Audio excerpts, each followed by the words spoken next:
Okay, so this is the machine you already know, you're familiar with, the Bezzera Magica.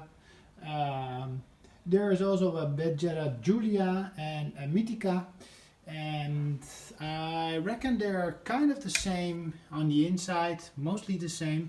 So I think you can do a pretty good job looking at this video when you're possessing a Magica or a Mitica.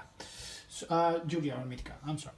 So, where do you need to look? When you take off the hood, you will see lots of things here.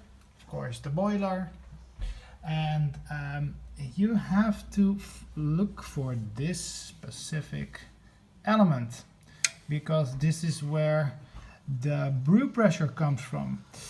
The water comes from here and it pushes down here and it goes into the boiler and out to the group. So this screw is all about the pressure.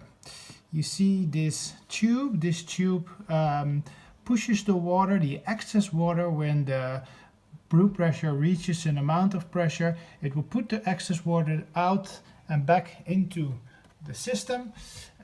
So you need to take a look at this screw, because this is what is going to happen. So I'll put my pliers here, and when I'm going to turn here, push it on, of course, I'm going to turn, and you will see the pressure changing. So I've got a blind portafilter inside to build the pressure, and I'm going to build the pressure.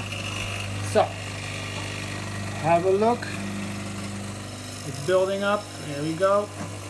And if I'm turning upward, you will see that it's going to decrease the pressure. When I'm pushing it down, it will increase the pressure.